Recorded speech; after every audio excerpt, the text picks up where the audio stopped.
Hello everyone, I'm Forrest McFreelova and this is Speedplay, Italy in Hearts of Iron 3, number 1. First things first, as any Hearts of Iron session goes, what we're going to have to do is organize all of our forces together, worry about production. We're going to just build a lot of industrial capacity right now as we have a few years before the war actually kicks off. We're going to start doing a few researches. The most important thing is really going to be just doctrine right now, as well as just unlocking whatever we can. We're going to focus extremely heavily on research for right now, so everything else we're going to put very minimal focus on. And we're just going to get a few select groups, mainly focused on just infantry combat ability and things along those lines. We may also see if we can change any laws. We really can't. We're at war with Ethiopia, and that's not going to be a difficult war in any sense. However, we do have a huge issue with supplying our armies. We also need to reorganize everything. We are trying to get our navy together. Our air force is already in position, so we're going to just create a few small air groups. We don't really have enough forces to defend against, say, a major power. However, we do have enough of an air force to defend against really any minor power. We're going to send a few of our tactical bombers to Africa in case we need them in the fight against Ethiopia. And we're going to just create a few small navies. The main thing is we're going to separate our transports and then separate our submarines into 3 wolf packs. And the submarines will hopefully be able to destroy enemy commerce later on. The transports we're going to need to start getting all of these armies out of Africa, just because we really can't afford to support them all. Sadly, our main navy is too large to just be one armada. So we're going to split our navy into 2 equally sized groups, both of which are probably a little too small to take on, say, the British or the French. Meanwhile, we are fighting in the southern area of Ethiopia. That shouldn't be too much of a problem. We probably can't defend against any major navy, but minor powers we should be able to take care of pretty easily. We're essentially just the top second-rate power. Meanwhile, we are going to just try to reorganize our armies in northern Ethiopia and start actually fighting back against the Ethiopians. All of these militia groups really need to just get out of the way, as they're occupying way too much of our supply network and not really giving us any benefit. So we'll get all of them out and really just leave everyone else. Mainly we just need command and control, so a single corps would hopefully suffice. And we're going to actually just give it a new name so we can actually attach everybody to it. That should take care of that fairly easily. We're going to go ahead and bring the theater command down towards Ethiopia so that they can actually give people orders. All the little red lines mean that they aren't getting orders. All these green lines with a little bit of a flow means that they are close enough to their command structure. So you see the occasional red dashed line. Hopefully we'll be able to get rid of as many of those as possible. We are also going over to surround whatever Ethiopian forces we can get. Now, we don't actually have the ability to add any additional war goals, so we're kind of going to have to just go for their victory point and see what the AI has added for us, as we kind of just jump in this war already in progress. We start attacking their capital from 2 sides. It's not going too well, although we do have 2 armies going in to circle around.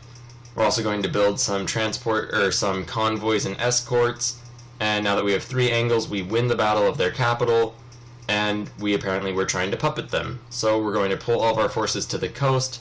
We'll leave Ethiopia to deal with Ethiopia, and we'll bring our transports down to pick up all of our units from Africa, and now is going to be the time for a major reorganization.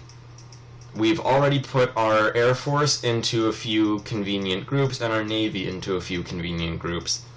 All that's left now is, 1, to get technology in order. We're going to focus a bit on Navy, get our tanks up to a level where we should be able to get decent tanks, and that's really the main thing. We're going to try to unlock carriers and just everything else. We can unlock medium tanks, so we're going to try to rush that. Once we get medium tanks, we'll be in a pretty good spot. We're also going to try to unlock self-propelled artillery and things like that. Ultimately, though, right now, the biggest thing that we can do is just pull all of our forces more or less together. I'm moving them to all be in different provinces based on what unit type they are. So all of our infantry will make a pile, all of our militia will make a pile, all of our mountain regiments will make a pile, just different piles for every different group. Once we do that, we're going to reorganize them. Right now we have 2 groups of infantry in every single larger group. I believe it's 2 regiments per division or something along those lines. At any rate, ideally we want around 3 with some artillery support. We don't have a single group of artillery at all, and all of our troops are in groups of 2. So, in every single possible way, it is not ideal. So we're going to have to take a rather tedious bit of time to just go through all of these armies and reorganize them so they're groups of 3. We'll move them first against the French on that border, and then we'll just move all of our troops on the various other borders we have in Europe. Realistically, the first wars we're going to be in will probably be against Albania and then Yugoslavia, so hopefully not anything resembling a real major threatening fight that we're going to have to really worry about our national survival in, or really anything like that. It'll mainly just be wars where the goal will be not to lose very many of our men as we overwhelm our opponents. At least I'm really hoping that that's the case. And for that, that'll just take our armies more or less in some decent organization. We are doing fairly well technologically. We are going to go research a bit of theory, just so our technologies are a little cheaper moving on. We do have a fairly decent number of armies of just groups of 3 infantry, which is solidly mediocre. It's much better than groups of 2 infantry. Our command structure is non-existent right now, though, so we can't actually fight a war at the moment. And we will just take care of the command structure next. We just need to get our most basic level of units put together so they're not just a terrible mess. We're also going to make a complete division or regiment, or I guess division, out of our mechanical groups. We move those slightly behind the front so they can fill any gaps or take advantage of any opportunities on their own. We're going to start moving some corps up so we can actually get our armies into some sort of command and control. We have unlocked medium tanks, so we will be able to produce those in the future. In fact, we may actually want to do that sooner rather than later to get our practical understanding of producing medium tanks up. At this point we have everything except for the militia in order, so we're going to start adding everyone to their corps, and then we'll add the corps to the armies. We are going to keep our cavalry near the mechanized so that we'll have some fast-moving units to take advantage of any gaps in the enemy lines. The mechanical groups will probably be the forefront, with the cavalry just following in to get a presence on the ground. Ultimately, when we do fight, we're going to want to have all mechanized and a few tank divisions to actually cut through the enemy, and our first industrial capacity is getting complete and ready to go. So we are getting a slight boost due to that. We'll produce a little bit more, and at this point the most important thing we need is artillery. Sadly, I go ahead and produce 10 anti-tank groups instead of artillery, I guess just because I'm dumb, and I don't realize that until they're produced and ready to go. We will eventually need anti-tank guns, probably not 10 whole brigades of them, although really that's not the worst thing in the world. It is a little bit of a waste. At this point, our army is almost completely done being reorganized, and we're just going to try to sync it all up so that everyone is able to communicate with the next group higher.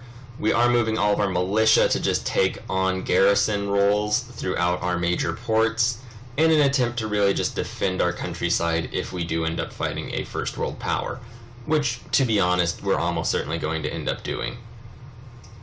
And now, I don't exactly plan on joining the Axis. We're definitely not going to be fighting on the side of the Allies, though.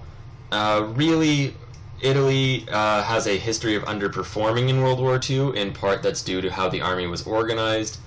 We are going to have to worry a bit about our navy.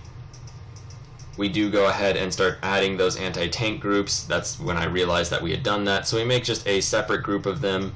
We put it in its own core, and eventually, when the situation requires it, we will send those anti-tank groups into divisions of infantry and maybe even make new divisions for them. At the moment, they're just kind of going to sit there as a testament to me making bad choices, as sad as that is. Ultimately, though, we are definitely more prepared than we were before. Our armies have been reorganized. We just need to get some artillery into them, start building armor and some naval units. We are going to start building the naval units now. We'll build the armored group later on. And with all that said and done, we have set ourselves up to be in a fairly good place. Thank you very much for watching. Please like, share, and subscribe. We'll be back tomorrow.